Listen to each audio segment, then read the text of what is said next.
श्रीमान रविंद्र हेमते जी से आए और अपनी बात रखें। ओम परमात्मा भारत माता की जय। भारत माता की जय। वंदे मातरम वंदे मातरम वंदे मातरम भारत माता की जय भारत माता की जय भारत माता की जय। पीएमएस अमर रहे, अमर रहे अमर रहे पीएमएस अमर रहे। अमर रहे अमर रहे। पीएमएस की क्या पहचान, त्याग तपस्या और बलिदान। पीएमएस की क्या पहचान, त्याग तपस्या और बलिदान। पीएमएस की क्या पहचान। त्याग तपस्या और बलिदान। देशभक्त मजदूरों, देशभक्त मजदूरों, राष्ट्रभक्त मजदूरों, देशभक्त राष्ट्रभक्त मजदूरों, कौन बनाता हिंदुस्तान, भारत का मजदूर किसान। है कौन बनाता हिंदुस्तान, भारत का मजदूर है किसान। कौन बनाता हिंदुस्तान। भारत का मजदूर किसान।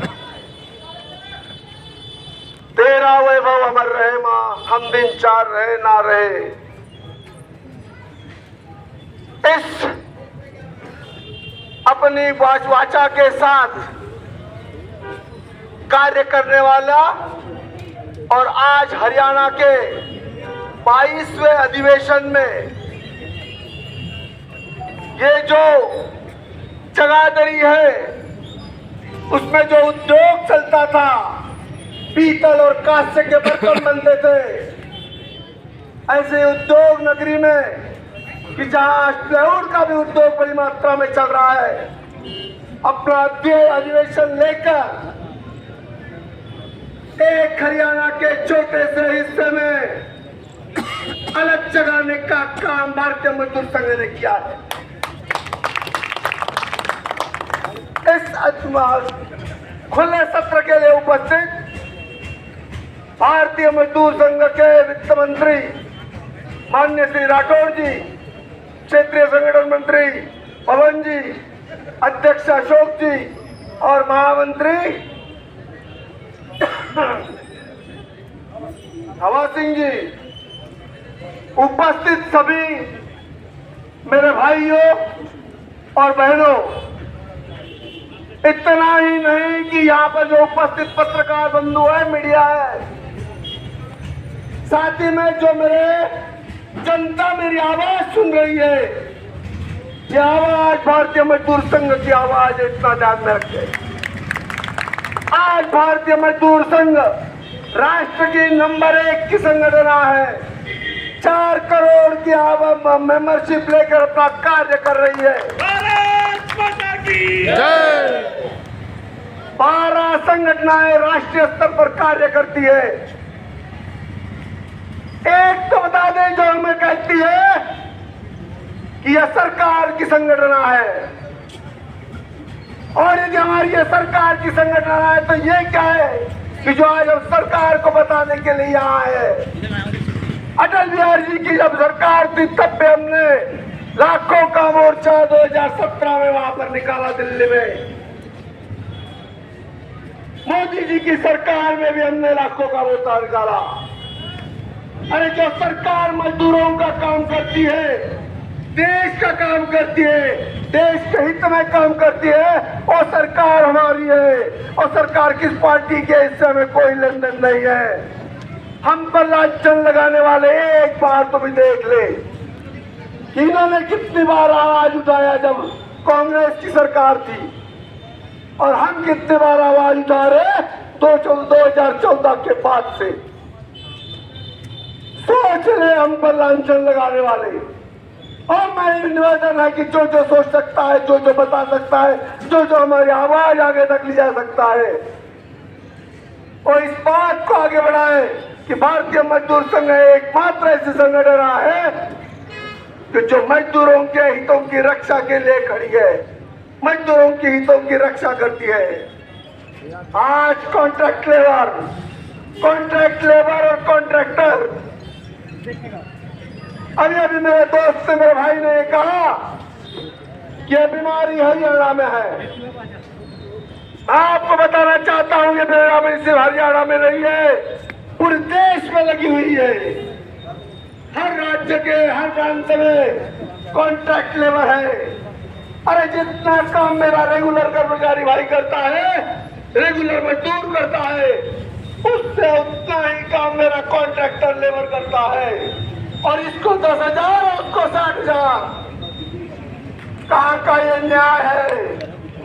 ऐसा न्याय यदि आप लोगों ने लाया होगा उद्योग के हित में, उद्योग के हित में काम चलेंगे, हम पे काम के पूरे दाम लेकर रहेंगे। अरे कब तक हमारी परीक्षा देखोगे? अरे कब तक इन मजदूरों पर अन्याय करोगे? एक न एक दिन आपको धरातल पे उतरना होगा, इन मजदूरों के पास जाना होगा। वैसे भी आप 5 साल में एक बार जाते हो, हम भी जानते हैं कि 5 साल में एक बार आप जाते हो, और वो 5 साल में एक बार जाने के बाद आप फिर से मुड़ कर नहीं देखते। लेकिन अब वो दिन गए, अब वो मजदूर नहीं रहा। अब भारतीय मजदूर संघ ने मजदूरों को लड़ना सिखा दिया है, अपने हक के लिए लड़ना सिखाया। हम अपने अधिकार मानते, नहीं किसी से भीख मांगते, हम अपना अधिकार मानते, नहीं किसी से भीख मांगते, हम अपना अधिकार मानते। नहीं किसी से भीख मांगते। हमारे कॉन्ट्रैक्ट लेबर के कर्मचारी नहीं, जो हमारे आंगनबाड़ी की बहना बैठी है। अरे यहाँ पर देखो, ये आंगनबाड़ी की बहनों को पगार देने के लिए एक सरकार काफी नहीं है, 2 सरकारें इनको पेमेंट कर रही है, और फिर भी इनका पेट, इनके बाल बच्चे ठीक से पल नहीं पा रहे, जबकि बाकी लोगों के बच्चे कॉन्वेंट में पढ़ते हैं, बाहर विदेशों में जाकर पढ़ते हैं, और हमारे मजदूरों के बच्चे बड़ी मुश्किल से कॉर्पोरेशन के स्कूल में पढ़ते हैं, लेकिन वो भी हम ठीक से नहीं पढ़ा पाते, उनका वेतन इतना नहीं है। मैंने कहा 2 सरकारें इनका पेमेंट कर रही है। कौन सी 2 सरकारें हैं? केंद्र सरकार की तरफ से भी इनके लिए अनुदान आता है, और राज्य सरकार की तरफ से भी। अरे मैं तो इन बहनों को निवेदन करना चाहता हूँ कि यदि सरकार की इतनी स्थिति गंभीर है, खस्ता है, तो अपने पेमेंट में से 100 रुपए इन दोनों सरकारों को दे दो। वंदे मातरम। नारी शक्ति जिंदाबाद, जिंदाबाद, जिंदाबाद, जिंदाबाद, जिंदाबाद। आज हमारे काश्तकार भाइयों के यहाँ काम करने वाला मजदूर, हमारे दुकानदार भाइयों के यहाँ पर काम करने वाला मजदूर, इसको सामाजिक सुरक्षा कौन देगा? क्या ये सरकार का दायित्व नहीं है कि इसको सामाजिक सुरक्षा दी जाए?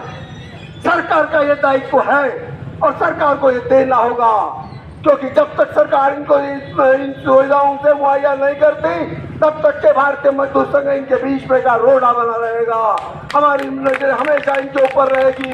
पत्रकार हो या कोई भी हो, कोई भी मीडिया हो, टीवी पर दे या कहीं पर भी दे, ये बात हमारी सरकारों तक पहुंचाने का काम करे। हम ये नहीं कहते कि ये सरकार ने अच्छा काम नहीं किया, हम कहते हैं कि सरकार ने काफी अच्छे काम किए। अरे तुमने आयुष्मान भारत योजना लाई, वरिष्ठ नागरिक योजना लाई, घरकुल योजना लाई, लाडली बहना योजना लाई, सारी योजना लाते हो, सबको बांटते हो और हमें क्यों डांटते हो? अरे सबको बांटते हो, हमें क्यों डांटते हो? हम मजदूरों के क्या किया? हम मजदूरों ने अपना ईमानदारी से काम किया, देश की प्रगति में, देश की अर्थव्यवस्था में, देश को ऊपर ले जाने में हमारा हाथ है, हमारा हिस्सा है, और यह हमारा हिस्सा होने के नाते मैं आप लोगों से निवेदन करता हूं, इस सरकार से, इन सरकारों से, कि हमारे पेट पे पैर ना दे। यदि हमारे पेट पे पैर देने की कोशिश की तो हमें भी सोचना पड़ेगा। हम मानते हैं कि इस देश का नाम आपने विदेशों तक का ऊपर किया, भारत का नाम काफी ऊंचा किया। आज हमने कई कानून आपने ऐसे लाए कि जो देश के हित में है। राम मंदिर का निर्माण भी आपने करवाया। बोलो सियावर रामचंद्र की जय, बोलो सियावर रामचंद्र की जय। तो ये सब कुछ आपने किया, ये आपके अच्छे काम है, हम मानते हैं, हम प्रशंसा करते हैं, हम सराहना करते हैं, लेकिन हम अपने मजदूरों पर होने वाले अन्याय की तरफ अनदेखा नहीं कर सकते। आपको हमारे मजदूरों को न्याय देना पड़ेगा। आज ईपीएस के कर्मचारी हमारे फैमिली पेंशन के कर्मचारी जो हमारे हैं उनको मात्र 1000 रुपए पेंशन मिल रही है। क्या 1000 रुपए में चाय का खर्चा निकलता है महावर का? वो भी नहीं निकलता। और हमारे लोगों को पेंशन दे रहे हो आप 1000 रुपए। सोचिए इस बात पर। आप सबको पेंशन देते हो, सांसद से लेकर तो गली तक हर किसी को कोई न कोई बहाने बांटते रहते हो। तो हमारे मजदूरों ने क्या किया? उनको 1000 रुपए पेंशन क्यों? उनको क्या जीने का अधिकार नहीं है? क्या वो इस देश के नागरिक नहीं है? ये सारी चीजें आपको देनी पड़ेगी। स्कीम वर्करों का भी मुद्दा आपको उठाना पड़ेगा, उनको भी न्याय दिलाना पड़ेगा। आंगनवाड़ी, आशा वर्कर, NHN, इन सबको मार्गदर्शन करने के लिए आप भूलते नहीं। हम बताते हैं कि 11 दिसंबर को हमने एक बहुत बड़ी रैली इन लोगों की, जहाँ लाखों की संख्या में दिल्ली में मौजूद थे और सारी की सारी मेरी बहनें वहाँ पे मौजूद थी। 22 नवंबर को हमने OPS के लिए मांग की, उसके लिए भी 35 से 40 हजार OPS के कर्मचारी वहां पर मौजूद थे। अब ये सब कर रहे हैं, हम आपसे निवेदन कर रहे हैं, आपको बोल रहे हैं कि हमें अपना अधिकार दीजिए। यदि हमें अपना अधिकार नहीं मिलेगा तो आपको भी सोचना होगा और हमें भी सोचना होगा। हम भी सोचेंगे, आप भी सोचेंगे, लेकिन मुझे पूरा विश्वास है कि ये जो सरकार है वो सारे लोगों को जो बांट रही है, दे रही है, वो हमें भी देगी, हम पर भी न्याय करेगी। और ये न्याय करे इसी आशा के साथ मैं आप लोगों को विश्वास दिलाता हूँ कि जब तक ये सरकारें हम पर न्याय नहीं करती, हम मजदूरों को न्याय नहीं दिलाती, तब तक के भारतीय मजदूर संघ इनके विरोध में खड़ा रहेगा। भारत माता की जय।